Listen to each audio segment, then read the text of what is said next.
Et comme j'ai promis au début, de vous répéter cette chanson-là à tous les vendredis pour que vous ayez ni plus ni moins le tableau de la position sur laquelle je me tiens, c'est-à-dire une position qui est pré-trib et pré-mille. C'est-à-dire pré-trib, c'est que je crois que Jésus va venir chercher son Église avant le début de la grande tribulation. Hein, il y a un verset qui dit qu'au son de la trompette de Dieu, le Seigneur va venir nous chercher, c'est en 1 Thessaloniciens 4,16, il va enlever son Église juste avant cette période de grand trouble que Jésus a qualifié de temps de détresse tel qu'il n'y a jamais eu depuis le commencement du monde et qu'il n'y aura jamais. Si vous regardez l'écran, la ligne verte symbolise depuis du moins de gauche à droite le temps. Vous avez la loi, vous avez la croix. Tous ceux sous la loi devaient espérer en la promesse que Dieu allait un jour pourvoir un sacrifice qui ôterait le péché du monde. La croix est là, Jésus est venu et le temps de l'Église s'est enfui par après. Alors ceux du temps de l'Église, ça c'est nous, devons croire que Jésus est la solution de Dieu et que Jésus est le seul qui nous a ouvert le chemin qui mène à la vie éternelle. Jésus a dit que je suis le chemin, la vérité et la vie, et Jésus est cette solution. Ensuite, un jour, ce temps de l'Église, ce temps de la grâce, se terminera à l'enlèvement. L'Église va être emmenée au ciel et il va débuter à ce moment-là la grande tribulation. Dans l'Ancien Testament, on appelle ça le grand trouble de Jacob. Et l'Église est au ciel pour être récompensée au travers du tribunal de Christ. Quand on parle d'un tribunal, on ne parle pas de jugement, on parle de récompense ou de perte de récompense, selon ce qu'on aura fait de bien ou de mal étant dans nos corps. Paul en parle de cela. Et après ça, il va y avoir le repas des noces, hein, le repas des noces de l'agneau. Et tout cela va durer une période de 7 années. Et sur la terre, pendant ce temps-là, se déroulera cette période de grande tribulation qui sont précédées par des signes divers que Jésus a longuement étalés dans le livre de Matthieu au chapitre 24 et qui va terminer par le retour de l'Église sur terre. Jésus va être celui qui va ouvrir le chemin. Hein, il va revenir au bout des 7 années pour mettre un terme au règne de l'Antéchrist qui aura rassemblé toutes les nations dans la vallée de Armageddon. Et toutes les nations se seront rassemblées là pour justement empêcher Jésus de revenir prendre qu'est-ce qui lui appartient. Hein, cette belle terre, cette belle planète lui appartient depuis la création. Il n'a jamais perdu le contrôle, mais il y a un usurpateur qui sera sur le trône à Jérusalem à ce moment-là, et la Bible l'appelle l'homme de péché, le fils de perdition, puis il y a plusieurs noms pour le décrire, et nous on le connaît mieux, ce nom de l'Antéchrist. Et le Seigneur mettra les 2 pieds sur le mont des Oliviers, et depuis moi, va défaire les armées qui se seront assemblées là pour empêcher son retour. Et là va débuter le millénium, 1000 ans de paix, promis par le Seigneur au travers de tous les prophètes des temps. Et 1000 ans de paix où ce que tout va être restauré comme un genre de jardin d'Éden sur terre. Ça va durer 1000 ans. Et au bout des 1000 ans, il y aura jugement du grand trône blanc, c'est-à-dire c'est le lieu, le temps où ce que tous ceux qui sont morts et qui ont refusé la solution dans les 2 alliances, celle de l'Ancien Testament et du Nouveau Testament, comparaîtront là pour finalement être jetés dans le lac de feu ou l'étang de feu, qui est la destinée finale de tous ceux qui n'ont pas reçu le sacrifice de Jésus, pour être pardonnés et pour être justifiés, pour être lavés, pour être avec lui dans l'éternité. Et à ce moment-là, débute l'éternité pour nous. Alors, on continue. Prendre un bon grand respire. Alors, c'est le chapitre 38 et le chapitre 39 qu'on va toucher aujourd'hui de Ézéchiel. Je ne sais pas si vous l'avez lu. C'est toujours bon de lire le chapitre avant. On commence. Je vais demander à Sylvain de nous lire ce que vous voyez à l'écran, mais à haute voix. Oh, Sylvain. Ah. Je vais voir la page, ça serait pas mal. Oui, mettez des lunettes, là, comme ça on va voir la même chose. Donc, on voit un tableau à la fois, jusqu'à Oui, oui. Lis qu'est-ce que tu vois à l'écran. On va le prendre dans la version que j'ai là. Ézéchiel 38. Et la parole de l'Éternel vint à moi, disant, Fils d'homme, tourne la face vers Gog, le pays de Magog, le prince de Roche, de Méchec et de Tubal, et prophétise contre lui et dit, Ainsi dit le Seigneur l'Éternel, voici, j'en veux à toi Gog, prince de Roche, de Méchec et de Tubal. Et je ferai retourner, et je mettrai un anneau dans tes mâchoires, je te ferai sortir, toi et toute ton armée, chevaux et cavaliers, tous parfaitement équipés, un grand rassemblement avec le bouclier et l'écu, tous portant l'épée. Avec eux la Perse, Coche et Pout, ayant tous des boucliers et des casques, Gomère et toutes ses bandes. OK, alors portez attention au verset 5 en bas. Avec eux la Perse, Couche et Put, P-U-T-H. La maison de Togarma, du fond du nord, et toutes ses bandes, beaucoup de peuples avec toi. Prépare-toi et tiens-toi prêt, toi et tout ton rassemblement qui est assemblé auprès de toi, et sois leur chef. Après beaucoup de jours, tu seras visité. À la fin des années, tu viendras dans le pays délivré de l'épée et rassemblé d'entre beaucoup de peuples, sur les montagnes d'Israël, qui ont été une désolation perpétuelle, vers ceux qui sont sortis d'entre les peuples et qui habitent tous en sécurité. Alors, le mot en anglais, à la fin des années, ici c'est end of times, latter days en anglais. Puis, on parle du fond du nord, c'est un autre mot-clé. Okay? Et Ézéchiel, vous devez aussi savoir qu'Ézéchiel, quand il a écrit ces versets-là, c'est il y a environ 2500 ans. Il est maintenant à Babylone, avec Daniel et les autres, et plus tard, Ézéchiel a reçu cette révélation. On continue. Et tu monteras, tu viendras comme une tempête, tu seras comme une nuée pour couvrir le pays, toi et toutes tes bandes, et beaucoup de peuples avec toi. Ainsi dit le Seigneur l'Éternel, il arrivera en ce jour-là que des choses monteront dans ton cœur et que tu concevras une mauvaise pensée.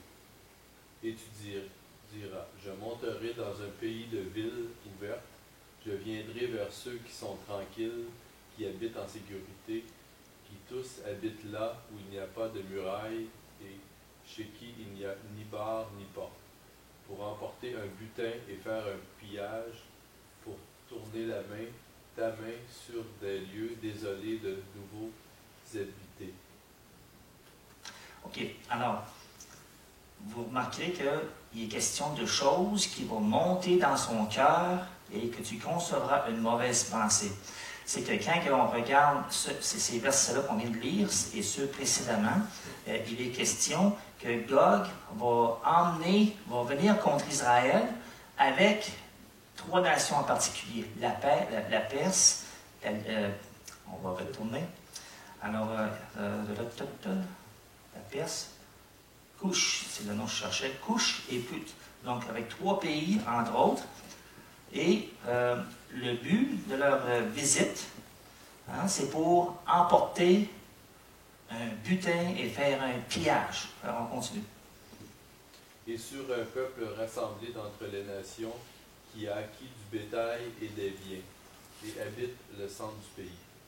Sheba et Dédan, et les marchands de Tarsis, et tous ces lionceaux te diront, est-ce pour emporter un butin que tu es venu? Est-ce pour faire le pillage que tu as assemblé ton rassemblement de peuples, pour enlever de l'argent et de l'or, pour prendre le bétail et les biens, pour emporter un grand butin. C'est pourquoi, fils d'homme, prophétise et dis à Gog. Ainsi dit le Seigneur l'Éternel. En ce jour-là, quand mon peuple Israël habitera en sécurité, ne le sauras-tu pas? Alors, la même chose, une question. Est-ce pour faire le pillage que tu as assemblé ton rassemblement de peuple? On continue. Et tu viendras de ton lieu, du fond du nord, toi et beaucoup de peuples avec toi, tous montés sur des chevaux, un grand rassemblement et une nombreuse armée. Et tu monteras comme mon peuple Israël, comme une Contre nuée. mon peuple. Contre mon peuple, oui. Une nuée pour couvrir le pays. Ce sera à la fin des jours. Et je te ferai venir sur mon pays afin que les nations me connaissent quand je serai sanctifié en toi, ô Gog, devant leurs yeux. Ainsi dit le Seigneur l'Éternel, n'es-tu pas celui dont je t'ai parlé dans les jours d'autrefois par mes serviteurs les prophètes d'Israël, qui en ces jours-là, pendant des années, ont prophétisé que je te ferai venir contre eux.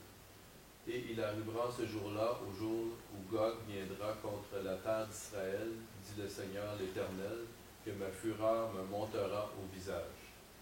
Alors, encore des mots-clés. Fond du nord, toi et beaucoup de peuples avec toi. Et un autre mot-clé, ce sera à la fin des jours. Et retenez ceci, il dit, et je te ferai venir sur mon pays afin que les nations, ok, les nations me connaissent quand je serai sanctifié en toi, ô Gog.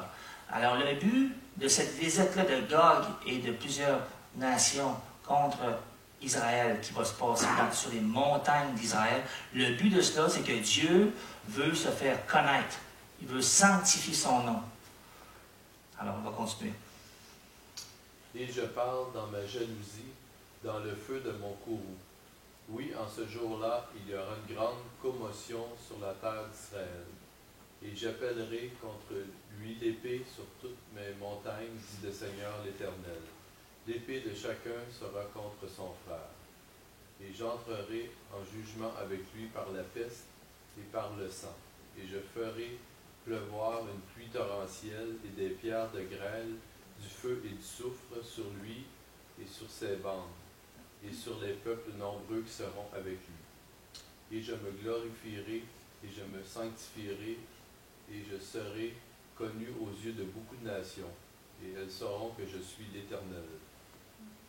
Alors, d'autres mots-clés. Il dit, et je parle dans ma jalousie et dans le feu de mon courroux, parce que là, Dieu est en colère. Mais ce n'est pas encore la fin. Il dit, oui, en ce jour-là, il y aura une grande commotion sur la terre d'Israël. J'appellerai contre lui l'épée sur toutes mes montagnes. Alors, remarquez, le lieu, c'est sur les montagnes d'Israël. Ce n'est pas la vallée de Armageddon. C'est sur les montagnes d'Israël, dit le Seigneur. Et je me glorifierai, et je me sanctifierai, et je serai connu aux yeux de beaucoup de nations, et elles sauront que je suis l'Éternel. Et il, juste un verset avant, il dit, et je ferai pleuvoir une pluie torrentielle. Savez-vous, c'est quoi une pluie torrentielle? Il pleut. Hein? Il mouille. Quand il mouille, là, quand il pleut, il pleut. On dit, il mouille à bout de bout. Alors, il dit qu'il... L'Éternel, l'épée de chacun sera contre son frère. Alors, il mentionne, ni plus ni moins, comment est-ce qu'il va faire cela. Il dit, j'entrerai en jugement avec lui par la peste, par le sang, je ferai pleuvoir une pluie, des pierres de grêle, du feu et du soufre sur lui et sur toutes ses bandes. Et ici, c'est l'Éternel lui-même qui juge. Ce n'est pas les États-Unis qui arrivent à la course, comme avec la grande cavalerie. C'est Dieu lui-même qui va opérer cette délivrance. Pourquoi? Parce qu'il dit, je me glorifierai et je me sanctifierai. Il va se faire connaître. Il va dire, hey, wake up everybody, je suis en vie, j'existe. Et là, Israël va retrouver le Dieu de ses pères, le Dieu d'Abraham, d'Isaac et de Jacob. Ils ne reconnaîtront pas Jésus encore. Jésus est loin d'être le Messie, d'être le Sauveur pour eux autres actuellement. Et quand ça va arriver, ils vont reconnaître que, hey, wow, L'Éternel est vrai, il existe. Dans les quelques petites années qu'on a vécues sur terre, maintenant, Dieu s'est révélé. On sait qui est boss ici, puis on est réellement son peuple. Et son peuple va prendre du courage à ce moment-là. Et cela sera au début de la grande tribulation. Guerre de Magog versus la bataille d'Armageddon. Il y a une confusion qui existe, moi le premier, quand j'ai commencé, entre ces deux événements-là. Hein? La guerre de Magog, de Gog et Magog, et la bataille d'Armageddon. Une a lieu au début de la grande tribulation, l'autre a lieu à la fin. Une débute la période de la grande tribulation, l'autre met un terme à cette période de 7 années. Israël, au début, sera en paix, parce que la parole de Dieu dit, ils seront tous en sécurité. Tandis que lorsque Jésus va remettre les 2 pieds sur le mont des Oliviers, Israël va être à son heure la plus noire. Israël va être sur ses genoux. Hein? Toutes ses armées, toutes ses ressources, ses avions, ses bateaux, ses soldats sont tous massacrés. Et là, ils espèrent en Jésus. Et quand Jésus apparaît, toute la chose change. Alors là, Dieu opère une grande délivrance. Ça, c'est la bataille d'Armageddon. La bataille de Gog et Magog a lieu sur les montagnes d'Israël. Ça n'a pas lieu dans la vallée. Une vallée, c'est en bas. Hein? Les montagnes, c'est en haut. Et ces montagnes-là sont au nord d'Israël, au nord de Jérusalem. Alors, sur les montagnes d'Israël, par les éléments, Dieu va utiliser les éléments pour écraser ces nations-là qui vont venir contre Israël au début de la grande tribulation. Tandis que dans la bataille d'Armageddon, ça a lieu dans la vallée de Megiddo. Et Jésus détruit les nations avec quoi? Avec l'épée qui sort de sa bouche. Alors, il y a une différence. Et c'est Christ qui l'a fait. Seules quelques nations vont attaquer Israël dans la bataille de Gog et Magog, tandis que c'est toutes les nations de la terre qui sont rassemblées dans la bataille d'Armageddon. Toutes les nations du monde vont se rassembler pour empêcher le retour de Christ. Tandis que celle-ci, Gog et Magog, seules quelques nations, et ils sont nommés. Et ils sont nommés ceux qui vont venir contre les montagnes d'Israël. Le peuple juif sera dans leur maison en train de faire commerce. Hein, ils vont être en sécurité. Israël n'a jamais été autant en sécurité dans ces jours-ci, dans ces années-ci, que tous les autres années auparavant. Israël, c'est un pays forteresse. Hein, c'est un pays qui est extrêmement défendu d'une façon incroyable. Ils ont des armées, ils ont de la technologie. Essaye de faire un faux pas en Jérusalem aujourd'hui, puis c'est pas long qu'il soit de faire expulser. Tandis que les Juifs, dans le temps de la guerre d'Armageddon, les Juifs ne seront pas là, mais ils seront cachés par Dieu. Hein? Parce qu'on le voit dans l'Apocalypse que la femme, dans l'histoire de la femme qui accouche de l'enfant Jésus, l'enfant mort, après ça, quand le dragon vu que l'enfant mort a été emporté au ciel, il s'est tourné vers, là je vous perds peut-être, là, mais il s'est tourné vers les remnants, les restes, le reste, puis ce reste-là, c'est le peuple juif. Dieu va l'emmener, va la cacher dans ces temps-là. Alors, il y a une différence entre la guerre de Gog et Magog. Et quand est-ce que ça aura lieu, cette bataille-là? Cette bataille-là aura lieu pas longtemps après l'enlèvement. Il n'est pas dit qu'on ne verra pas, les hommes, le commencement de cela. Parce que Jésus a dit, quand vous verrez ces choses commencer à arriver. Hein, il y a un début à toute chose. Les débuts sont longs dans le programme de Dieu. Il dit, quand vous verrez ces choses commencer à arriver, levez vos têtes. Hein, car votre délivrance, l'enlèvement approche. Alors, ça va avoir lieu après l'enlèvement. j'ai mis un petit horloge que j'ai concocté moi-même et j'ai mis Gog et Magog un peu après l'enlèvement de l'Église. Mais nous, moi, je crois qu'on va voir les humbles commencements de tout ça, les préparations de cela. Donc, dans Ézéchiel 39, les habitants des villes d'Israël sortiront et allumeront du feu et brûleront les armes et les écus et les boucliers avec les arcs et les flèches et les épieux encore, et les pics. Et ils en feront du feu pendant 7 ans. Ça, c'est la période, c'est la duration, je ne sais pas si c'est un bon mot ça, c'est la durée de la période de la grande tribulation. Ça va avoir lieu au début. Et Dieu dit que les 7 années suivantes, ils vont brûler les armes, tellement qu'ils vont avoir tombé par terre. Quand que Dieu va avoir fait le ménage sur les montagnes d'Israël, là, ils vont, pendant les 7 prochaines années, la durée de la grande tribulation, se chauffer avec le bois de ces armes-là. Et ces armes-là sont faites en métal, mais comment est-ce qu'on dit ça? La crosse, on dit ça, est en bois. Alors, ça va lui fournir du bois de chauffage pendant 7 années. Pensez-y comme il faut. Alors, le fait que le mot 7 ans est là, comme durée, où ils vont faire le ménage, qu'ils vont brûler ces armes-là, ça veut dire, ça positionne cet événement-là au début de la grande tribulation. 38.1, il dit, la parole de l'Éternel est à moi, disant, Fils d'homme, tourne ta face vers Gog. Alors, je ne peux pas, comment je pourrais dire ça, je ne peux pas prendre ce moment-ci pour vous expliquer historiquement comment est-ce que tous ces pays-là sont aujourd'hui les pays que je vous nomme, parce que ça me prendrait probablement là, un bon 2-3 heures, puis je vous endormirais. C'est beaucoup d'histoire. Et on va se fier par contre aux indices de la parole de Dieu. Alors, le pays de Magog, c'est le Caucase islamique, c'est la région entre 2 mers, qui est on va le voir tantôt, ma géographie n'est pas très bien formée, mais il y a les Caucases islamiques.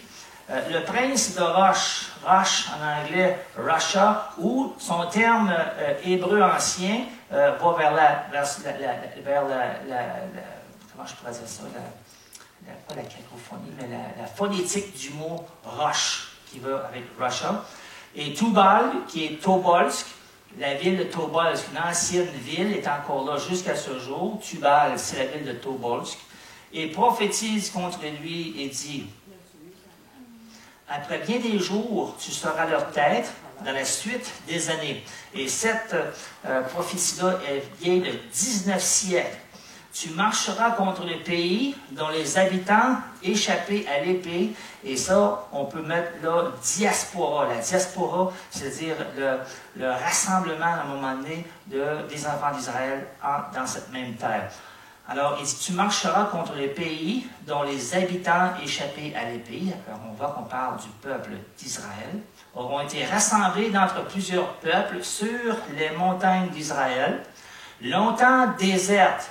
Et c'est vrai que depuis que l'empereur Titus a saccagé et levé le siège contre Jérusalem en l'an 70, ils ont été dispersés partout dans le monde pour justement éviter qu'ils ne redeviennent une nation, là, dans ce pays-là. Parce que Dieu l'avait décrété aussi, ce qui pourrait être demain. Alors, sur les montagnes d'Israël, longtemps désertes, 19 siècles encore, retirés du milieu du peuple, ils seront tous en sécurité dans leur demeure. On ne parle pas nécessairement de paix, mais on parle de sécurité. Une petite note sur la sécurité dans un des journaux juifs. On dit que cette année a été une des meilleures années de tourisme. Jamais. Alors, si tous les pays du monde y affluent pour aller passer des vacances, c'est parce qu'on sait qu'on peut être en sécurité dans cette ville. C'est une ville forteresse. Comme je disais tantôt, si vous essayez de faire quelque chose là, je peux vous garantir que vous n'y reviendrez pas. Et on va vous sortir rapidement de la place. Alors, Israël est en sécurité à l'heure actuelle où est-ce qu'on se parle.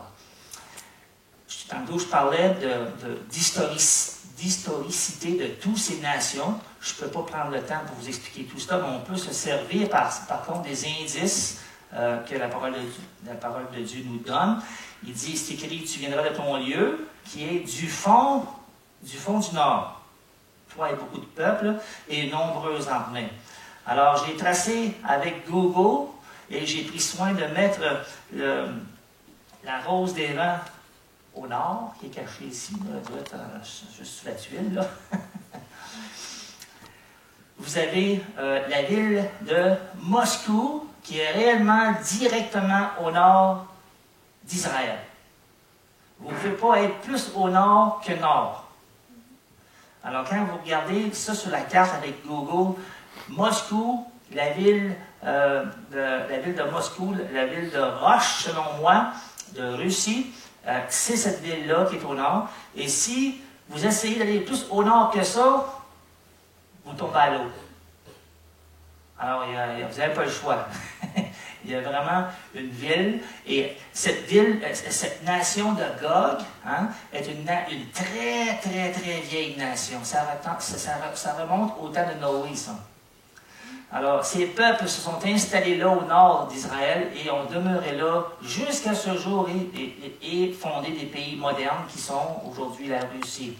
Et, comme je vous dis, l'indice, hein, c'est du fond du nord. Pas au nord, mais c'est du fond du nord. Alors, les mots sont très importants. Vous avez une vieille carte de cela, une vieille carte qui existe, je vais vérifier les sources de cela, et on retrouve les peuples anciens qui sont nommés justement dans Ézéchiel chapitre 38, de Magog, Togarma, Meshech et Tubal, Gomer.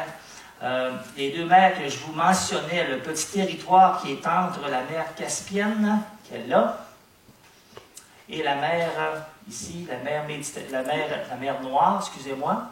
Les Caucases sont là. Et ça serait le territoire de Magog.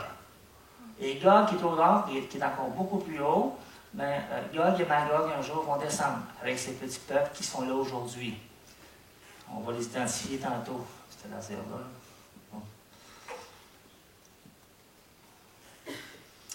Alors, j'ai fait un autre clip par Google, et on reconnaît encore ici les deux, la mer Caspienne et la mer Noire, les Caucases qui sont ici, ou le pays de Magog, et Gog qui est ici. Alors, ça c'est dangereux ce bebel-là. Donc, il était question de trois pays. Hein? Avec eux, la Perse, Couche et Put, ayant tous des boucliers, des casques, Gomer et toutes ses bandes. Alors, je ne toucherai pas la Perse tout de suite, je vais la garder pour un dernier. Je vais aller avec Couche. Vous avez l'Égypte. Couche est la tribu fondatrice, ni plus ni moins, de l'Égypte. Historiquement, on a l'archéologie qui prouve cela aussi. Bon, on a des fresques de pierre qui racontent ni plus ni moins que les Égyptiens, les Éthiopiens, bon, on va commencer avec ça. Les Éthiopiens, il y a très longtemps, l'Éthiopie actuelle, où est-ce qu'on est, là, de nos jours, là, il y a très longtemps, il y a quelque chose comme, on parle de 3000 ans avant Jésus-Christ, sont déjà montés contre l'Égypte dans l'histoire, pour essayer de prendre possession du territoire, et l'Égypte les a défaits. Le peuple Couche, le peuple éthiopien qui était là, ni plus ni moins, qui a été défait, on leur a permis de demeurer dans le pays et de marier et de se mélanger aux Égyptiens. Et on a même des descendants de cela qui un jour ont croisé le chemin de Moïse, et il y a un récit où on dit que Moïse avait pris une couchette, une couchite, je ne sais pas si je peux dire ça en français, une cuchite. Alors ça, c'est des gens qui étaient originalement de l'Éthiopie. Mais quand on parle de couchette, on ne parle pas de l'Éthiopie au sud. On parle du restant de ces peuples qui ont demeuré au sud de l'Égypte, jusqu'à aujourd'hui. Et c'est pour ça qu'en Égypte, il y a des gens qui sont de race noire, et des gens qui sont mulâtres. Et entre les deux, ils se rejoignent à cause de ce mélange-là. Alors, quand on parle de couches, on parle des Couchites, on parle de l'Égypte.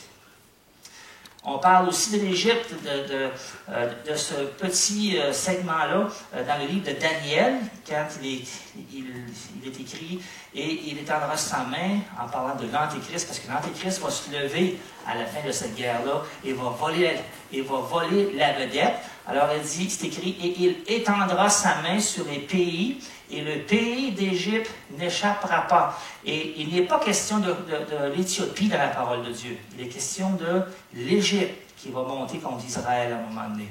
Et par le verset précédent que je vous ai mentionné dans Ézéchiel, l'Égypte est réellement ce pays de couche. Et il aura sous sa puissance les trésors d'or et d'argent et toutes les choses désirables de l'Égypte. Et les Libyens et les Éthiopiens suivront sous ses pas. Est-ce qu'on peut voir des évidences de cela aujourd'hui dans notre monde politico-religieux? Hein? Est-ce qu'on peut voir ça dans les nouvelles aujourd'hui? Est-ce qu'on voit l'Égypte? On voit l'Égypte qui, après une trentaine d'années sous la botte de Hosni Moubarak, qui était le président égyptien, a été défait par une révolution islamique. Hein? On parle des frères musulmans. Je ne suis pas le premier à vous en avoir parlé. On entend parler tous les jours aux nouvelles, soit en Égypte, soit en Libye, ou soit en Iran, ou les noms me manquent, là, mais la majorité des pays qui sont en révolution dans le printemps arabe sont tous des pays qui ont utilisé, ni plus ni moins, la religion islamique. C'est une révolution religieuse, ce printemps arabe-là. Et en Égypte, mais les frères musulmans ont pris le pouvoir. Même affaire en Libye, quand ils ont, ni plus ni moins, attrapé Kadhafi. Hein? Kadhafi s'est fait assassiner. C'est une revanche du peuple.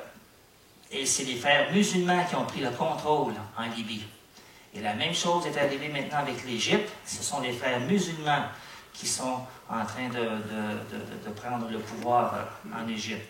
Et ce même mouvement-là, on les voit en Syrie aujourd'hui. Hein, la rébellion qui est là tous les jours, entre 200 et 300 personnes sont tuées dans cette guerre civile. C'est une guerre de religion, parce que la force derrière le peuple en rébellion, c'est la religion islamiste, c'est la confrérie musulmane. Et gardez en tête aussi que les frères musulmans, c'est l'extension du bras de l'Iran. Parce que ça part de là. C'est l'Iran qui a mis ça au monde, ce mouvement-là. Et cette même religion anti-Israël est en train d'enflammer tout le continent là, méditerranéen. Un autre article, on parle que les Égyptiens sont en train de s'amasser. Oui. Aux nouvelles, on parle de traité de paix. Hein? Ils veulent réviser. L'Égypte a toujours eu un traité de paix sous la botte de M. Moubarak. Là, M. Moubarak n'est plus là. C'est M. Morsi qui est là, qui est un frère musulman, la religion islamiste. Et là, ils veulent briser le traité de paix. Ils n'en veulent pas du traité de paix. Parce que, comme je vous dis, cette religion-là est l'extension, c'est le produit de l'Iran. Alors, ces gens-là veulent briser ce traité de paix-là. Et là, ils cherchent des raisons, des défaites pour justement amasser des dizaines de milliers de soldats égyptiens sur la frontière sud d'Israël. Alors, sous prétexte qu'il y a des terroristes dans le désert du Sinaï qui attaquent des autobus de voyageurs, de touristes israéliens, et à tous les jours, on entend parler de petites escarmouches qui ont lieu dans le désert du Sinaï, chose que l'on n'entendait jamais parler auparavant, parce qu'il n'y en avait pas, parce que Moubarak avait un traité en poche et il avait scellé cette frontière-là. Et maintenant, depuis que M. Moubarak n'est plus là et que ce sont les frères musulmans, alors soudainement, on retrouve des actes terroristes dans le désert du Sinaï, qui est juste au sud d'Israël. Et là, on se sert de cela pour ramasser des dizaines de milliers de soldats égyptiens sur la frontière sud d'Israël. Alors, on voit des évidences qu'il y a des mouvements militaires sous de faux prétextes, parce que le Seigneur a dit que ce seront des pensées cachées, secrètes qu'ils auront dans leur cœur. Hein? Ils vont être de connivence ensemble, mais ils ne montreront pas leur dessein réel qui est de vouloir détruire Israël, sauter sur Israël. Alors l'Égypte qui cherche à changer, et Israël a accepté, selon cet article-là, a accepté que l'Égypte place plusieurs divisions. Et on dit qu'une division d'armée, c'est entre 10 et 15 000 soldats par division. Et on dit qu'il y a plusieurs divisions déjà là. Pour courir après une petite poignée, de terroristes. Est-ce que dans la balance, ça marche? Selon moi, non. On parle de Pout. Le mot Pout, lui, est facile. Pout, dans la parole de Dieu, dans la version King James en anglais, le mot Pout n'est pas là, c'est la Libye qui est là. Et on a vu que la Libye a fait un changement de pouvoir et M. Kadhafi n'est plus là. Et c'est cette fameuse confrérie musulmane qui est en train de balayer tout le continent, tout le territoire de la Méditerranée. Tous parfaitement équipés, un grand rassemblement avec le bouclier et l'écu, tous portant l'épée, avec eux la Perse, Couche et Pout. Alors le verset en anglais, la même chose, all of them handling swords, Persia, Ethiopia and Libya. C'est Libya qui est là à la place du mot Pout. Alors, il n'y a pas de contestation avec ça. Le mot est traduit. On continue. Alors, je vous ai parlé de l'Égypte et de Libye, et de la Libye, qui vont monter un jour contre Israël. Hein? On a parlé de Gog au nord et de Magog qui vont descendre contre l'Israël. Et Ézéchiel en parle en masse, et dans le chapitre 11 de Daniel, Daniel en parle aussi de ces mouvements-là. Il nomme les mêmes pays. Ils nomment tous un même pays. J'ai fait une parenthèse. Vous trouvez dans les nouvelles, tantôt j'ai mentionné la Syrie. La Syrie n'est pas mentionnée ni dans Daniel et ni dans Ézéchiel. La raison, c'est que si vous regardez dans Ésaïe au chapitre 17, au verset 1, et à la fin de ce chapitre-là, Dieu va juger la Syrie, va juger Damas, la ville de Damas, en un seul jour. Et c'est la raison pourquoi elle ne fera pas partie des armées qui vont monter contre Israël au début de la grande tribulation. Alors, vous avez ces nations que je viens de vous nommer. Alors, la dernière que je gardais, c'était la Perse. La Perse ou l'Iran.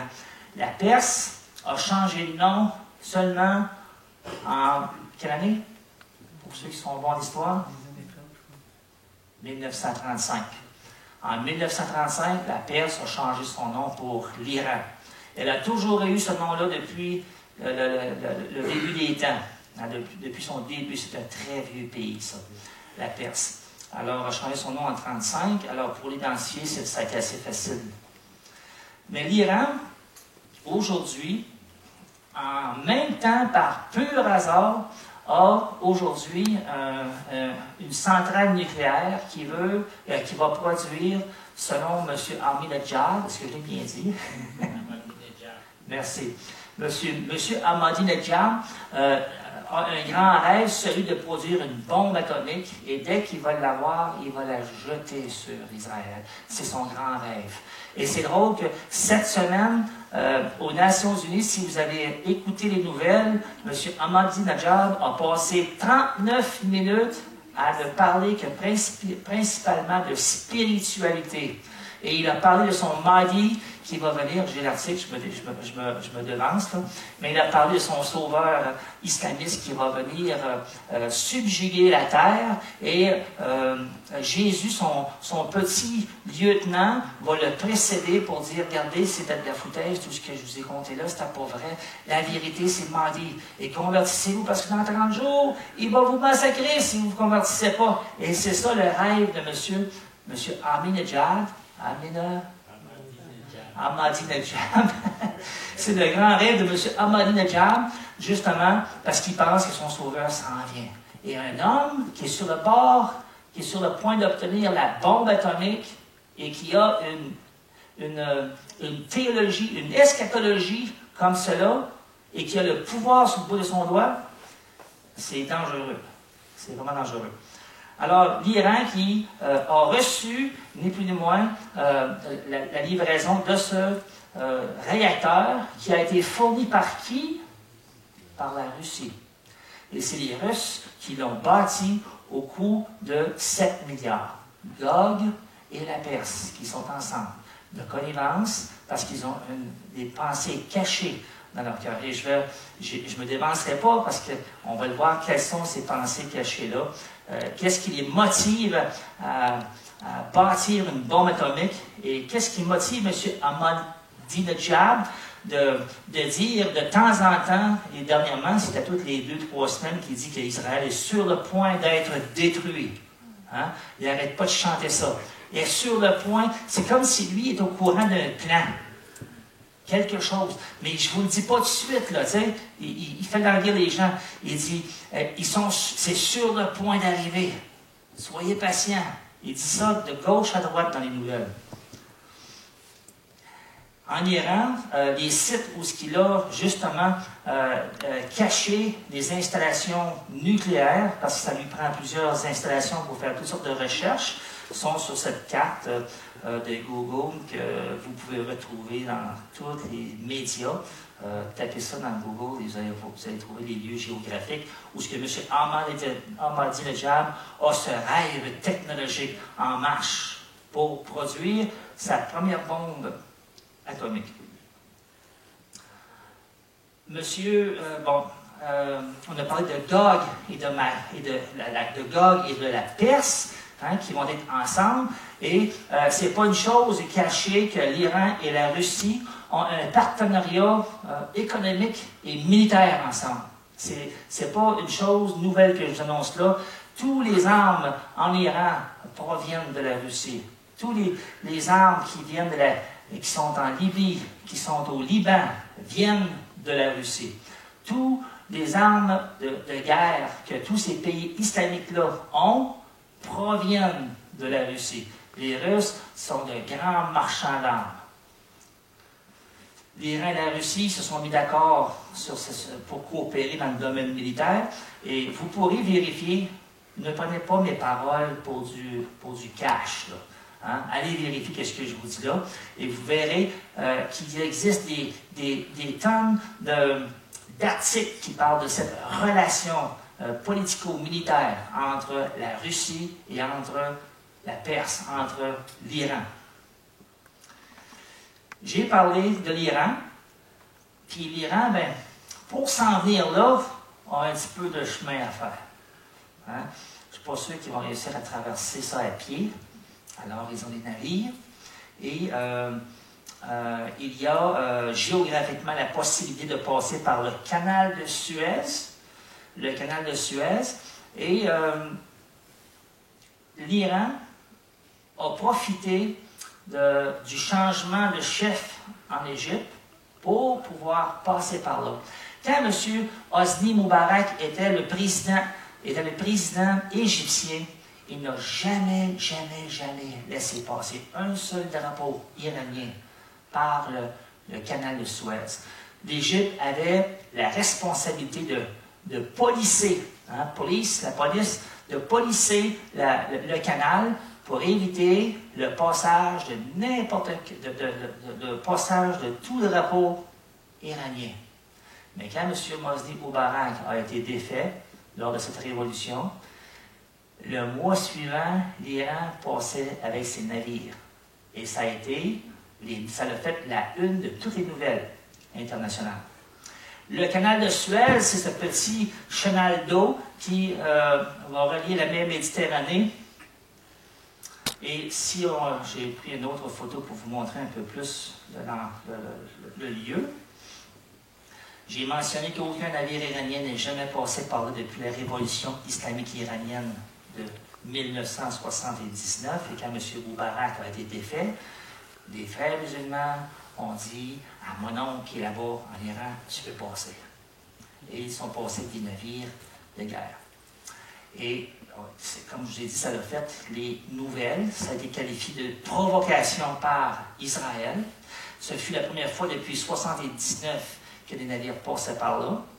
Et on dit qu'ils sont maintenant dans la mer Méditerranée. Pour la première fois de son histoire, l'Iran est maintenant au port d'Israël. Gardez en tête que sur la frontière sud de l'Égypte, d'Israël, sur cette frontière-là, il y a des milliers de soldats égyptiens. Les Iraniens ont maintenant passé le golfe, le canal de Suez, plusieurs fois. C'est pas juste la première fois, plusieurs fois. Et ils voyagent beaucoup d'équipements de marchandises, et ça, c'est un bateau ravitailleur. Moi, je suis un ancien marin des Forces armées canadiennes. J'ai été marin 5 ans.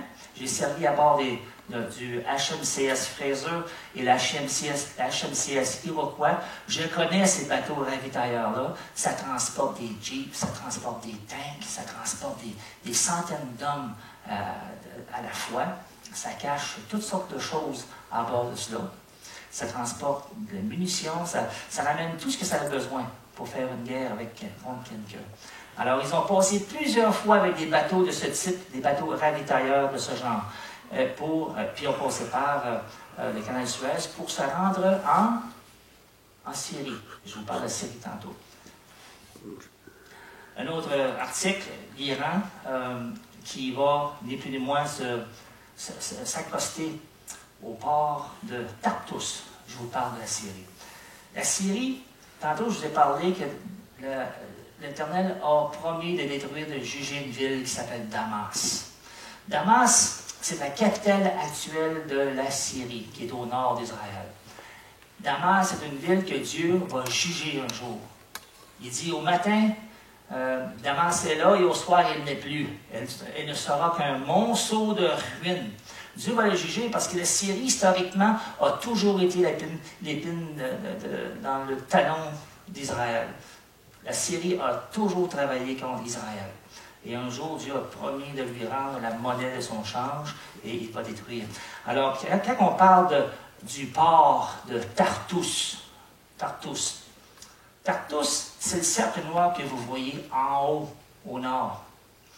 La raison pourquoi les Nations Unies aujourd'hui ne veulent pas intervenir dans la guerre civile qui est là aujourd'hui, c'est pas parce qu'ils ont peur des Russes, politiquement.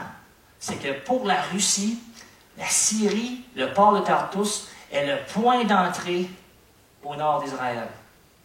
Si tu fermes ce port-là et que tu lèves le drapeau américain, les Russes ne peuvent plus mettre les pieds sur le territoire au nord d'Israël. C'est réellement une ville, un port d'attache, une importance stratégique cruciale pour la Russie. Et la Russie est prête à mettre du sang par terre pour garder le contrôle de ce port, qui est actuellement opéré par les Russes en Syrie. Tartous. Voici une photo aérienne de ce port où les navires russes et iraniens vont à tous les semaines transporter de l'équipement et débarquer des soldats. Actuellement, au large de Tartous, vous avez une flottille russe, là, en permanence. Vous avez Gog, qui est là, qui a un pied sur terre par le port de Tartous. Vous avez la Perse, qui est là, qui voyage de l'équipement des hommes à tous les jours, à tous les mois. Et vous avez Israël qui surveille cela, parce que c'est une menace contre l'intégrité territoriale d'Israël. Parce que par là, on amène tous les armes qui sont acheminés au Liban, qui est juste au nord d'Israël, encore. Alors, toute la comment je pourrais dire ça, la logistique militaire transite par ce port-là. Et comme ça, vous aurez le peuple perse qui va s'amasser là pour un jour X, un jour donné, et ils vont tous attaquer en même temps. Par le sud, par l'Égypte, et Daniel dit ça, et par le nord, par le Liban, parce qu'il écrit ça dans Joël. Joël en parle entre autres aussi. Il parle de Tyr et Sidon. Puis Tyr et Sidon, historiquement, aujourd'hui, ce sont le peuple du Liban qui est là.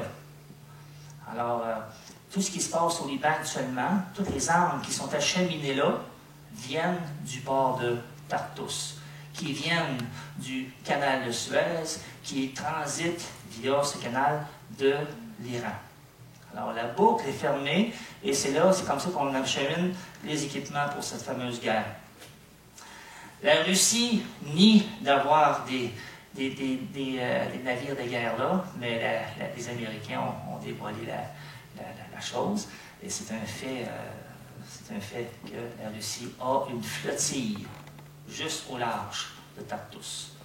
Et c'est pour cela que vous ne verrez pas les Nations Unies aujourd'hui intervenir parce qu'ils savent que les Russes sont prêts à envoyer le paquet pour conserver leur droit de passage en Syrie. Le Liban, je vous ai mentionné le Liban, dans Joël au chapitre 3. Hein? Le Liban, c'est le petit pays qui est juste au nord, c'est le territoire juste au nord d'Israël, par lequel vont transiter ces armées-là. Le Liban est connu pour les forces. Encore, je vous ai parlé tantôt que la confrérie musulmane, c'est une extension du bras de l'Iran. Et le Hezbollah est cette faction militaire qui est aussi le produit de l'Iran. Le Hezbollah, c'est un organisme terroriste. Ils sont plusieurs milliers dans cela. Ils se vantent d'avoir quelque chose comme 50 000 missiles ou roquettes prêts à être lancés sur Israël. Et d'où sont venues ces armes-là? Elle est juste au nord de la Syrie, dans le port de Tartous. Et tout provient de l'Iran, qui provient de la Russie. Alors, le Liban est armé jusqu'aux dents, et eux aussi, ils attendent, drôle de coïncidence que tous ces petits pays-là sont là, hein, armés jusqu'aux dents, puis ils attendent quelque chose. Ils ont des pensées secrètes. Dieu nous révèle ces pensées secrètes-là qui les emmènent là. Pas parce qu'ils sont antisémites, ça n'a rien à voir avec l'antisémitisme. Ça a rapport avec quelque chose d'autre. On a eu un petit clin d'œil tantôt, on a parlé de prendre un butin, prendre du pillage. Alors, dans Joël, lorsque le Liban va essayer ça, c'est ce fameux coup d'éclat-là avec leurs missiles, 50 000 roquettes sur Israël, il y a un verset qui dit « Et vous aussi, que me voulez-vous? » Dieu dit ça. Il dit « Tyr et Sidon » en parlant du Liban. Et tous les districts de la Philistine, Philistines, Palestiniens. Est-ce une récompense que vous me donnez? Parce que, vous souvenez-vous que Jésus a dit, à un moment donné, qu'il va venir un temps où que les hommes vont nous mettre à mort, vont mettre les frères à mort, les chrétiens à mort, en croyant qu'ils rendent un culte à Dieu, un cadeau. Hein? Mais, il dit, est-ce une récompense que vous me donnez? Et si vous me récompensez, il dit, je ferai retomber votre récompense vite et promptement sur votre tête. Alors moi, je crois que Dieu va opérer une délivrance incroyable. Lorsque Dieu lui-même va intervenir, lorsque ces armées-là vont venir contre lui, moi, je pense que les petites roquettes vont simplement juste lui revenir sur leur tête. Moi, je crois ça. Hezbollah, l'article, entre autres, il y a plusieurs articles sur Google, si vous punchez Hezbollah et 50 000 roquettes, ils vont vous parler de l'armement qui est déjà là, prêt à être utilisé contre Israël. Et ces roquettes-là peuvent rejoindre tout Israël au complet. Imaginez-vous, vous avez 50 petites roquettes, petits missiles qui peuvent rejoindre tous les recoins d'Israël. Mais ils sont réservés, gardés pour un jour J. Hezbollah, quand je vous ai parlé de l'extension de la main droite, ont 100 000 militants en place, prêts à partir contre Israël. Alors voyez-vous le nombre de militants qui sont là, juste avec le Liban. Le nombre de militants et de militaires qui sont déjà au sud, hein, sur le sud de la frontière égypto-israélienne, prêts à partir. Hezbollah est connu pour... dernièrement, on dit qu'ils ont déplacé leur armement encore plus proche d'Israël. Alors, s'ils se préparent à faire un coup, ils se préparent à faire quelque chose. Hein? Alors, moi, je crois qu'on approche ce jour. Et quel est le dessein de toutes ces forces militaires? Pour remporter un butin et pour faire un pillage. Et quel est ce pillage? Ce butin? Le pétrole. Pensez-vous qu'il y a assez de pétrole en Israël? Ils en ont découvert beaucoup ces derniers mois. Et c'est devenu la place la plus riche en énergie pétrolifère et en gaz naturel. On parle du champ de gaz naturel à Tamar, en mer. On dit qu'il y a 10 trillions. Et moi, je ne sais même pas combien de zéros qu'il y a dans un trillion. Demandez-moi comment est-ce qu'il y a un milliard, combien de zéros dans un milliard, je peux vous dire. Mais les trillions, je ne suis pas sûr. Mais 10 trillions de pieds cubes, juste dans ce petit trou-là. On dit que c'est le plus gros en 2009. En 2010, ils en ont trouvé un autre. Et pour vous donner un aperçu du territoire où ils vont chercher ça, c'est là. 20 trillions de pieds cubes. 20 trillions. Ils disent que ça suffit pour les 7 millions d'habitants qui sont là actuellement pendant 100 ans. Ça, c'est en 2010. On a trouvé un autre champ pétrolifère. On l'appelle, lui, le Léviathan. Le Léviathan. Et on parle de 122 trillions. 10, 22, puis 122 maintenant, trillions. Ils sont devenus le plus gros pays exportateur d'énergie, de gaz naturel. Pensez-vous que les Russes et les Iraniens ont l'œil là-dessus? C'est la raison pour laquelle l'Éternel dit, il va monter des pensées dans ton cœur. Tu vas penser être tout seul à le savoir, mais il dit, je vais le révéler. Et je vais vous mettre des crochets dans votre bouche. Dieu utilise souvent des symboles comme ça. Puis il dit, je vais vous faire descendre du nord. Puis je vais me servir de vous autres pour me révéler au monde entier que je suis l'Éternel et que j'existe et que je suis vrai. Tu sais? Puis il va se servir de leur désir de vouloir voler à Israël ces territoires, ces petits territoires, pas beaucoup, mais je vous dis, c'est le lieu le plus riche. Dieu les a placés au lieu le plus bas géographique sur la terre, c'est-à-dire à Israël. La mer Morte, c'est le point le plus bas de la terre. Saviez-vous ça? La mer Morte, c'est le point le plus bas de la terre. Sous le niveau de la mer, c'est le point le plus bas. Puis il les a placés contre l'océan. Une place indéfendable. Mais Dieu a fait cela parce que Dieu va se servir de ces gens-là pour se magnifier, pour s'exalter, pour montrer au peuple de la terre, les nations du monde, qu'il est Dieu et qu'il existe réellement. Parce que les gens vont ouvrir leur télévision, leurs Internet, puis ils vont voir une armée s'avancer. Mais ils vont voir que la fin va être grandiose. Une défaite spectaculaire. Ils vont tous périr sur les montagnes d'Israël parce que Dieu va branler la terre. Il va le faire tomber du grêle sur leur tête, du feu, de l'eau. C'est lui-même qui va opérer la grande délivrance.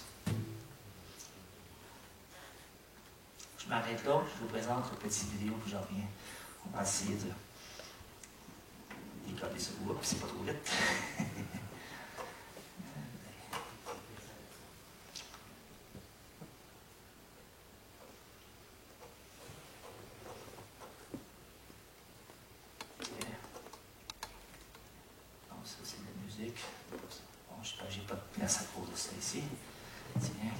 regardez ça. Je vais vous opérer ma souris. Vidéo. Alors, la vidéo qui va jouer va vous parler ni plus ni moins de cette menace qui pèse contre Israël actuellement. Alain, es-tu prêt? Oui. Oui. Parfait.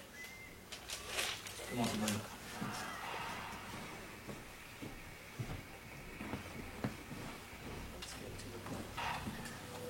Prayer is a safe place. A regime halfway around the world could destroy our way of life. Iran. Turn on the news these days, and you're bound to see it in the headlines. Iran's nuclear and ballistic missile activity poses a real threat, not just to the United States, but to Iran's neighbors and our allies. What's got everyone so worried? Lots of countries have nuclear and missile programs, and they're not in the headlines. What's got Obama and other world leaders so worried? Let's jump back 30 years. Iran, 1979. A religious leader named Khomeini takes over the country. Since then, his followers have blatantly disregarded human rights, killing and torturing thousands of Iranians to stay in power. مخالفان این کسانی که با این انقلاب اینا در مقابل چشم شما انشاءالله نابود خواهند بود. Their goal? A holy mission to make the world Islamic. That's what their constitution says. They have a religious mission of jihad, holy war, to spread Islam all over the world. یه مرتبه چند کشور اسلامی این حرکت شروع شد و انشاءالله میره انشاءالله از مرزهای آمریکا انشاءالله عبور شمال آفریقا و جنوب آفریقا در شرق آسیا در آسیای میانه برن دیگه محور از این بعد تو کل جهان باید آماده بشن برن آمریکایی وکیل بجنگن. From the beginning, they made it clear that America is public enemy number one.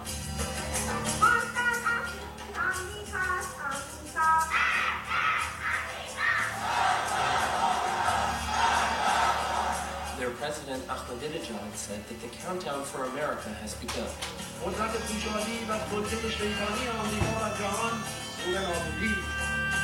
We all know America is powerful, and that attacking us would be suicide. But then, these are people who sent their own children on suicide missions to clear minefields with their bodies.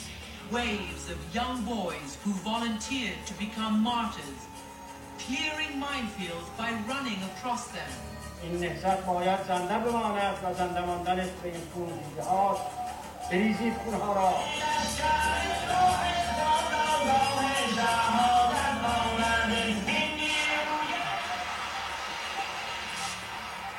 One way to seriously damage America would be a nuke. There is deep concern about Iran's pursuit of nuclear weapons capability. It looks very apparent now that they want to be able to build a nuclear weapon quickly if they make that decision. I have this information and assessment. I must alert the world. Back in '88, their president Rafsanjani himself said that the country should be armed in the offensive use of chemical, bacterial, and radiological weapons. Its pursuit of nuclear weapons and its needless provocation place it on a dangerous path. They've also said that it would be rational to consider using nukes to destroy at least one country, Israel. And they'd love to see the same thing happen to America too. ملت ایران راه روشن خودش رو پیدا کرد. این راه روشنی است که شهیدان باز کردند. و این راه ادامه پیدا خواهد کرد. There are many ways they could get a nuclear bomb into America. They could hide it in a cargo ship. They could launch an attack from ships far offshore. They could smuggle it in from Mexico. When you talk to the Mexican government, as I have, they will admit that there are many Iranian operatives in Mexico, and they don't know exactly where they are. They don't have a real accounting. Imagine the devastation one of these bombs could cause in any U.S. city.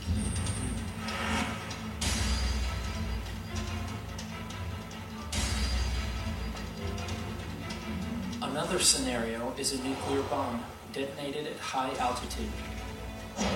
Its something congressional commissions and others have investigated and said that it's a credible threat. It's not like a normal weapon. It sets off a reaction that's far more dangerous than the bomb dropped on Hiroshima. It would cause severe damage or catastrophic destruction to the electric grid across America. It wouldn't be like a normal blackout. Everything ultimately depends upon electric power. Communications, transportation, banking and finance, and food and water. That means that when the stores are emptied, there's almost no way to get food. It means most water faucets are dead. No way to pump gas, not much in the way of medical care. Hospitals also rely on electricity. Almost no way to get money, no internet or email. You can't call your family or anyone else for help. And without electricity, nuclear power plants melt down. If their containment buildings are breached, the areas around them could become uninhabitable for centuries.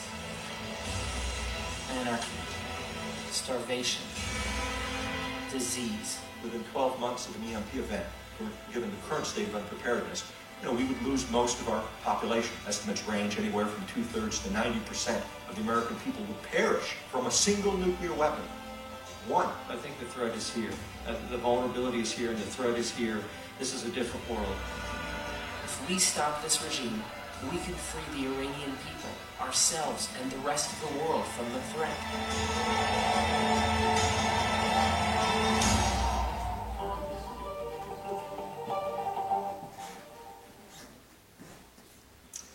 Alors ça, c'est ni plus ni moins une vidéo qui vous parle des conséquences si l'Iran obtient la bombe.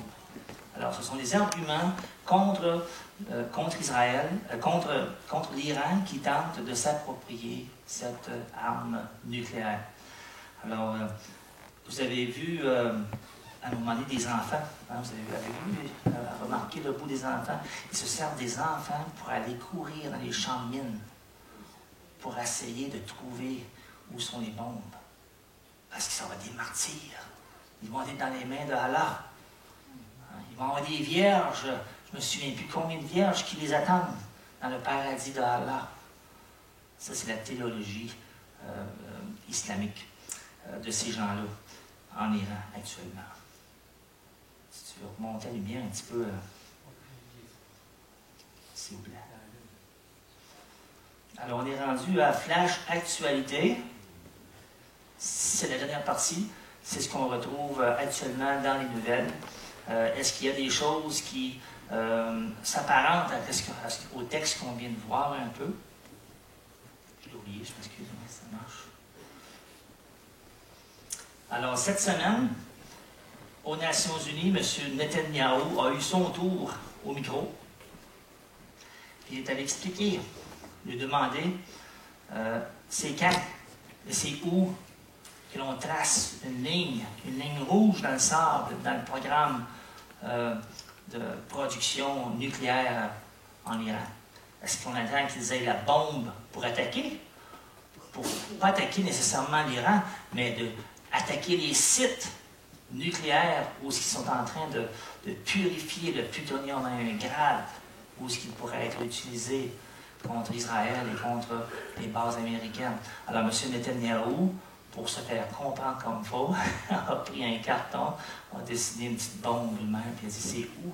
C'est où? Parce qu'il essaie de convaincre M. Obama d'embarquer à bord avec lui et de tracer cette ligne. Et si l'Iran traverse cette ligne, on l'attaque.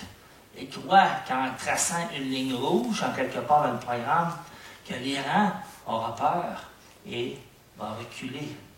Et ils espèrent qu'ils vont, ni plus ni moins, abandonner leur projet nucléaire.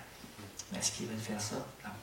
M. Obama, c'est un fait connu, toutes des paroles, mais politiquement, il ne fait rien pour empêcher l'Iran d'aller plus loin. Et l'Iran profite de ce moment-là pour avancer.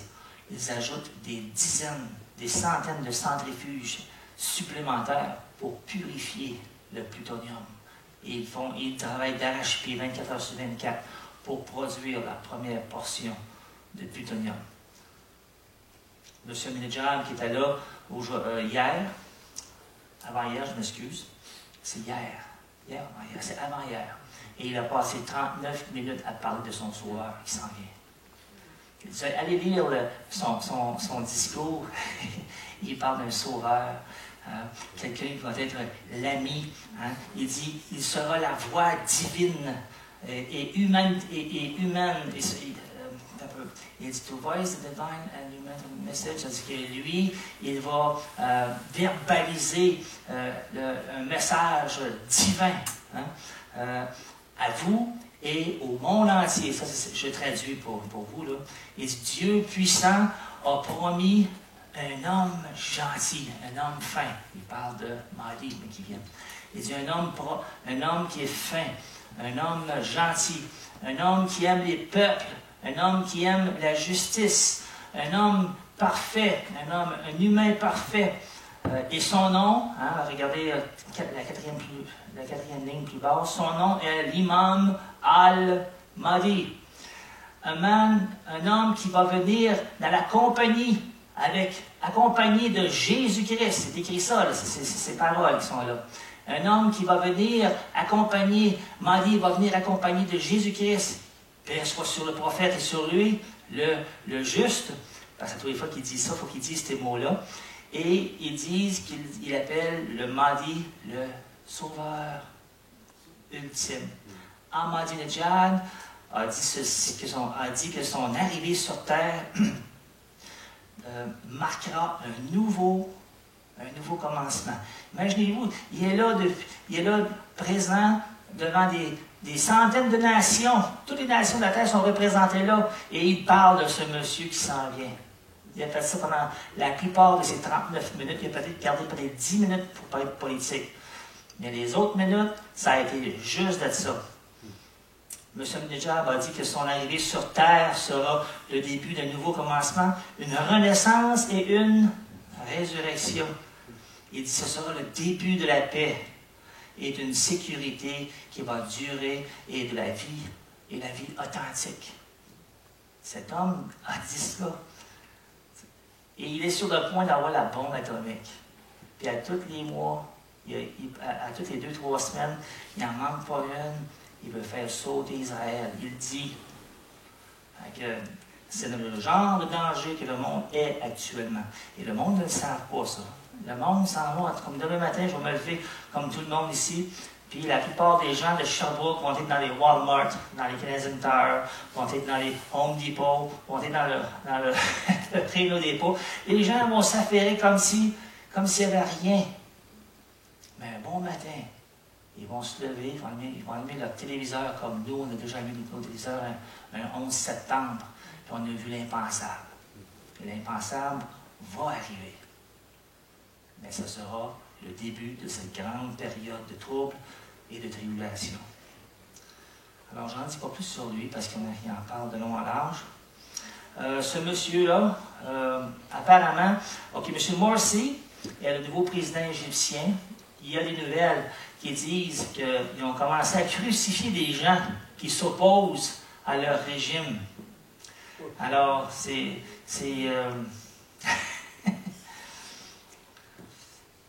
il y a ce verset qui dit au psaume 83, il dit « Venez, disent-ils, exterminons-les du milieu des nations et qu'on ne se souvienne plus du nom d'Israël. » Et ça va arriver à la bataille d'Armageddon, parce que toutes les nations se seront rassemblées contre Israël et pour empêcher Jésus de revenir. Alors ce verset-là parle de cela. Monsieur Ahmadinejad a qualifié d'Israël d'une tache noire. Dernièrement, le 17 août, il a dit ça. Il dit le jour Quds, qui est une fête musulmane, va faire disparaître la tache noire sioniste, en qualifiant Israël de tache noire ou qualifiant Israël de mouvement sioniste. Alors, M. Ahmadinejad a réellement une haine incroyable contre Israël. Il a aussi dit qu'Israël sera éliminé. Hein, et ça, il a dit ça le 25 septembre. Nous sommes le 28. Il a dit ça dernièrement. On accuse l'Iran de construire un autre réacteur, une autre place où on fabrique du plutonium sous terre. On l'accuse de cela. Et petits cochons. Vous me demandez quel rapport ça a. Dernièrement, on parle de... Il n'y en a pas de rapport, je m'excuse. Mais on parle de l'augmentation du prix du bacon, puis la rareté du bacon l'hiver prochain. Alors, commencez à acheter du bacon, congeler le porc, parce qu'on dit que cela est causé par la sécheresse continentale aux États-Unis et un peu partout dans le monde. Il n'y a pas assez de grains pour maintenir les cheptels de porc. Et on sait que nous, au Québec, on est des gros mangeurs de porc. Ça se vend cheap. Hein, quand on va dans le comptoir des viandes, le pauvre, comme moi, moi, quand je vois le filet mignon, puis je vois le porc, le choix n'est pas difficile à faire au niveau du prix. Là. Le porc est une denrée, est une viande qui coûte presque rien. Hein? On peut en manger du porc tous les jours si on veut. C'est pas cher, c'est ça que je veux dire. Alors, on dit qu'il va y avoir une crise du porc l'hiver prochain parce que le grain, le maïs, n'est pas au rendez-vous. Et ça coûte très cher aussi en eau à élever. Alors, ils sont en train de disséminer les cheptels de cochons. On peut utiliser ça comme ça. Et la parole de Dieu dit qu'un jour, qu'il va y avoir une famine. Hein? Ça n'arrivera pas du jour au lendemain, cette famine-là, mais c'est progressivement. On va aller vers un salaire d'un jour qui ne suffira pour nous payer le repas. Hein? On s'en va vers ça, là. Moi, je crois qu'on commence à aller rapidement vers ça. Là. Bernard m'avait appelé la semaine passée et m'a dit, John, as-tu vu l'article? C'était samedi. Vendredi passé, je vous avais parlé, je vous avais montré un clip concernant la fonte des glaces dans le Nord. 56 300 km carrés disparaissent à tous les jours. C'est pas par année, ça, là. Aujourd'hui, il y a eu 56 300 km qui est disparu. Demain matin, ça va être la même chose. Hier, la même affaire. En Alaska, il commence à avoir des tremblements de terre. Là. Oui, parce que c'est à ça que je voulais en venir. La pesanteur de la glace, qui était là depuis des millénaires, hein, s'effrite et fond et s'en va dans l'océan. Cette compaction, c'est fou, là. La compaction qui était maintenue, là, à un moment donné, ça va remonter vers le haut. Allez voir qu'est-ce que ça va faire sur la planète. Allez voir.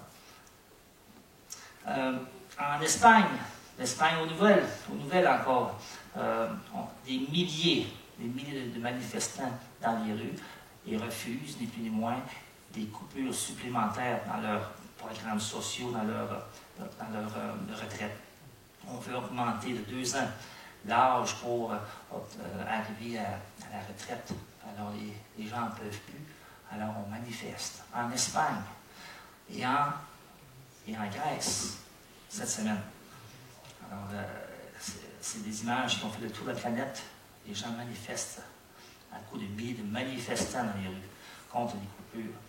Alors on s'en va vers un temps où nous savons que dans le livre de l'Apocalypse, le chapitre 17 et 18, il y a un jugement contre les économies du monde qui va venir.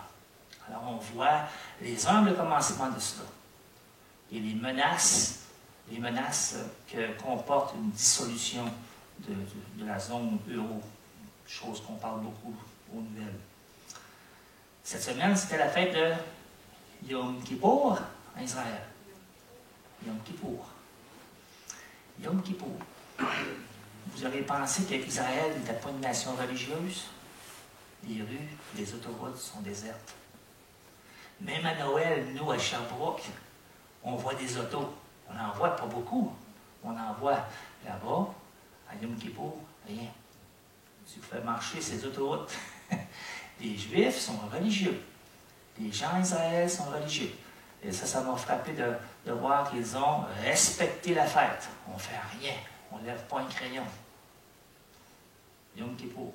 Une autre photo en Israël, de la fête de Yom Kippour. Et il y a question de tremblement de terre. Cette semaine au Mexique, un autre de 6,2. Plusieurs tremblements de terre ont eu lieu depuis le début de l'année, de gros. Alors la conclusion de tout cela, la conclusion est simple. Jésus revient. Hein? Tout cela, je vous ai tout dit ça de long en large, ok? Mais si vous n'avez pas Jésus comme Seigneur et Sauveur dans votre cœur, tout cela ne vous servira de rien. La prophétie est donnée pour exciter l'enfant de Dieu à regarder vers le haut. Si tu n'as pas Jésus dans ton cœur, tout cela ne te servira absolument de rien. Le message de l'Évangile, c'est que Dieu nous aime, hein, mais que l'homme est séparé de lui à cause de son péché. Puis c'est très démodé ce mot, péché. Allez dire ça à votre travail pour le fun. Je vous garantis qu'ils vont rire de vous. Je sais, j'en ai fait le test, mais j'aime les conversations. Mais le Seigneur nous dit que nous sommes perdus sans lui. Et la solution, comme que je disais au début, quand on regardait la charte, les enfants d'Israël devaient espérer dans la solution que Dieu allait pourvoir un jour un sacrifice qui effacerait à tout jamais, pas juste pour un an, mais à tout jamais, péché passé, présent et futur. Et ce sacrifice que Dieu a pourvu, c'est Jésus. Jésus est allé à cette croix pour subir, ni plus ni moins, votre condamnation, ma condamnation. C'est vous et moi qui aurions dû payer pour l'éternité, pour nos péchés. Mais Jésus, lui, l'agneau sans défaut et sans tache, hein, l'innocent, qui vient prendre notre place, se substituer à notre place. C'est comme si demain matin, quelqu'un venait prendre votre condamnation et la subissait pour vous. Et cette grâce que Dieu nous accorde, mais c'est le seul moyen pour obtenir sa faveur, pour obtenir son pardon. Et si on n'a pas ça sur nous, le jour qu'on va apparaître devant lui, Dieu n'aura pas le choix d'appliquer la loi à la lettre, parce qu'il va y avoir des milliards d'anges qui vont être là aussi et qui vont être témoins, parce que votre livre va être ouvert. La Bible dit, un autre livre va être ouvert, celui qui est le livre de vie. Et les morts furent jugés selon leurs œuvres, d'après ce qui est écrit dans ces livres. Et si dans ton livre de vie, il n'y a pas un jour d'enregistrer où tu as mis le genou par terre, puis que tu as dit, pardon, pardon Seigneur, j'ai péché. Sauve-moi, je suis incapable de me sauver. Si ça, c'est pas trouvé écrit dans ton livre, il n'y a pas un endroit où il est dit qu'on a enregistré tes paroles et qu'il a demandé à Dieu de te sauver, de te laver, parce que tu es incapable de te sauver. Ils ne peuvent se racheter l'un l'autre, ni donner à Dieu le prix du rachat. Le prix du rachat a été fourni par Dieu, par Jésus, en allant sur cette croix, subir à votre place et à ma place que nous aurions dû subir. Et en recevant ce cadeau-là, on est en paix avec Dieu.